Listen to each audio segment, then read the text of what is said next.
We're going to set the piston rings up on the pistons. There's a set procedure for doing this. When you have what's called a three-part oil control ring, which is obviously an expander inside and then two rails on the outside, it's important that you've got a small piece of material there, a small bar, that holds the expander together. Now that's weighted, so that's obviously a heavier part of the ring. So what we do is we always put that down on the exhaust side. So as the piston is obviously working up and down the bore, that side always stays there, which then we run the oil control rails, the gaps, around the top of the piston. So the ring gaps are always in the top area of the piston, so it never comes down there, so you never get any sort of smoking on startup issues. And those are quite easily fitted. Just basically slide them in there, run your finger around there, that's it. Basically that's how you set those up. Now obviously with the second ring and the top ring, you can use a piston ring expander, which is a special tool, or generally speaking with these iron rings they're quite flexible up to a point obviously, and just put them on with your thumbs, always making sure that there is some writing on them. If there is writing on them, it's always to the top, or sometimes you'll find a dimple in the ring which always sort of indicates the top of the piston ring, because they have to go in a certain way. And once again, basically just pop that over the top of the piston into the groove. Just make sure it's nice and free, so there's nothing, just in case the pistons ever get damaged or anything like that, and sometimes you have a little nick in there, it'll make it tight. And then you do exactly the same with the top ring as well. Once again, looking for the writing. There's an N on the top of this one. And then just popping that over the top. And then setting up all your ring gaps, so they're all around the top area. I usually run them so that the second ring's over that side and the top ring's over that side, and then you've got the oil control rings sort of sitting sort of in central point there. And that's the best way of actually setting all this up. Now these are JE pistons which we're using. We've raised the compression up, so it's just a little bit over 10 to 1 to give the engine a bit more punch, lower down the range, and also give it a little bit more horsepower at the top of the range as well. These are quite good pistons. They run a little bit more clearance than your standard Porsche piston, but we never get any issues with sort of piston slap, where the pistons obviously slap around the bore. We run these about 3 thou clearance, or whatever they actually state on bore size from the manufacturer. But they are good pistons. We do use these quite a bit, and these are sort of like your 906 replica pistons for 2 litres.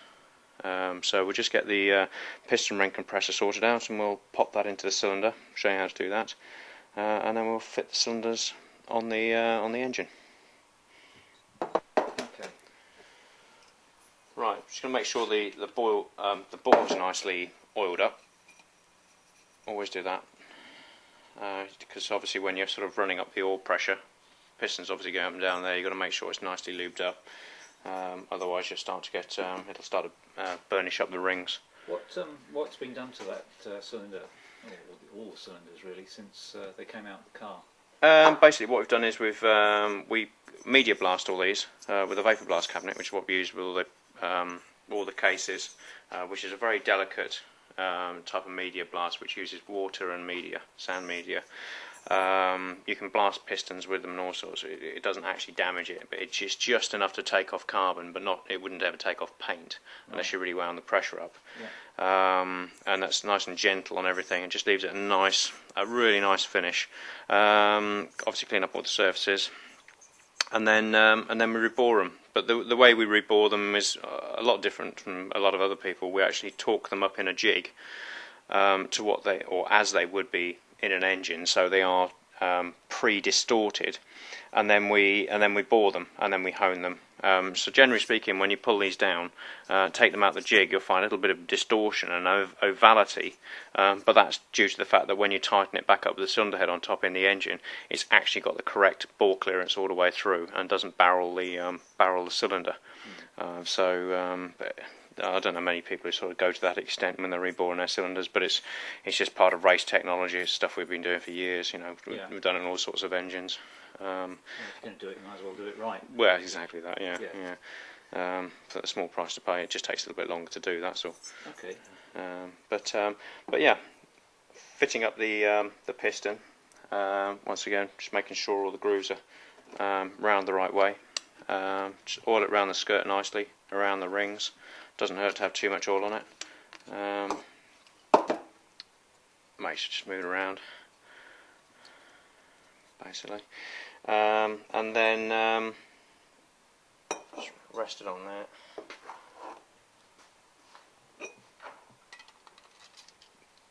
Put the ring compressor around it, making sure you're at the other end of the ring grooves. So all the ring grooves basically around that side being supported by the lower part. And then, hang on a second, let's just get...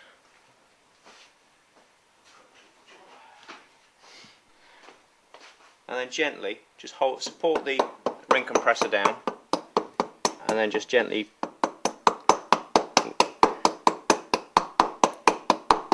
work it into the cylinder, just working it around so it's going in nice and evenly, not using any force. If you feel any sort of resistance, stop, take it out immediately and have a look, because you never know. If you just, it very rarely happens, but you know, you can collect a ring quite easily, and that's basically fitted.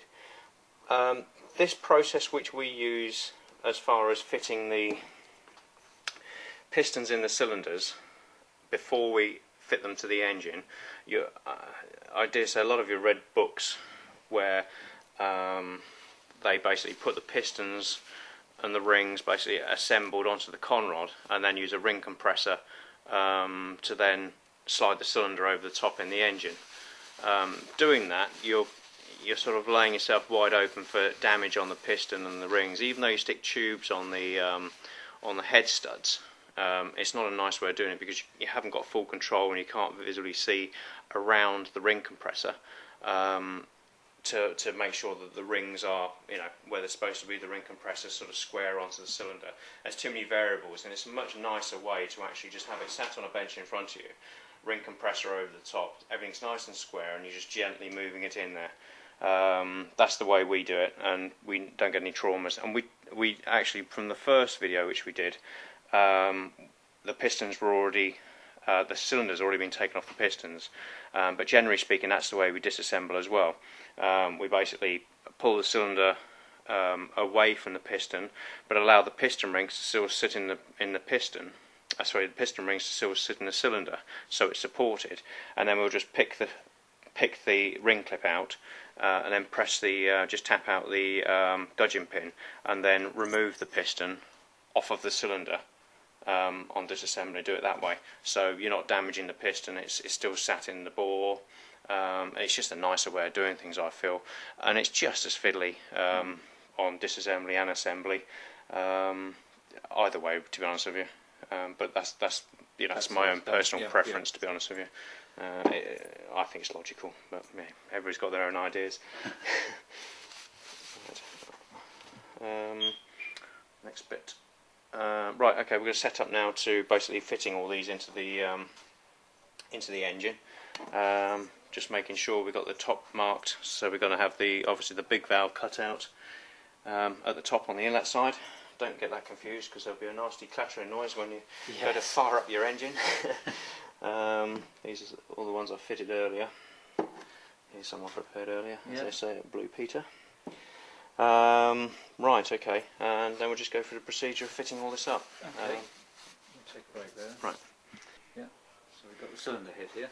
Yeah, basically this is all built up as we did not so long ago. Both we've refaced the cylinder heads. You have to reface that face. You also have to reface that face because of the protrusion of the cylinder actually into the cylinder head. As you can see there, locates on the spigot. This is peculiar just to the 2-litre engines. So you have to be very careful. I've seen it before where people have refaced these cylinder heads and rebuilt the engines, and they brought them, you know, they've phoned us up, "No, I've got a problem with the engine, I've just rebuilt it, and you know, we've got a problem with the head gasket blowing." And I said, "Well, did you reface both faces?" And what happens is basically it clamps down onto that face, and there's no sealing pressure on the no sealing pressure on the other face.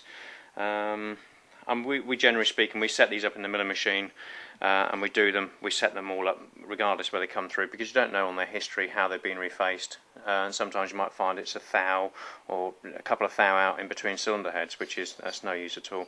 Yeah. Because obviously there's a that distance then is different from across your cam carrier faces, which we'll go through later on. Because everything has to be datum to 0, so it's all the same dimension all the way through, barrel heights, cylinder head heights, right up to your cam carrier at the top. Right. We've ported the heads as well. We've taken the heads out about 1.5 mil, 1.75 just to sort of open out so we get a bit more air volume in there, which will help with the higher compressions. Don't want to go too mad with these. A lot of people go, oh yeah, port it, make them as big as possible, but all you're doing is actually reducing your air speed. Reducing your air speed actually reduces the amount of torque your engine produces and just moves the power band up to the top end. So just a little bit of port work, tiny bit of port work there, and done exactly the same on the exhaust side, just open those out as well. And that was it really. These had new valve guides, as I think we said about before. We set up the valve spring heights to S spec, which is the camshaft that's going to have S cams into it. So it should be a nice torquey 2-litre engine. So it's not a full spec S engine because we haven't gone big valves and big ports. But we do these conversions on converting 2.4Es to 2.7Es. We always find the E cam with a small port. They are much punchier engines than your sort of 2.4S because they've got more torque. The air speeds are higher going through there. It's just a nicer engine to drive, really. Yeah, for a street car. Yeah. That's right. Yeah. All these applications are all different, from street use to track day use. I'd be very surprised if any 3 or 4 engines ever go out the same. Because customer specs are always different, so yeah, that should be a good punchy 2-litre. Can't wait to get it back together again. Yeah.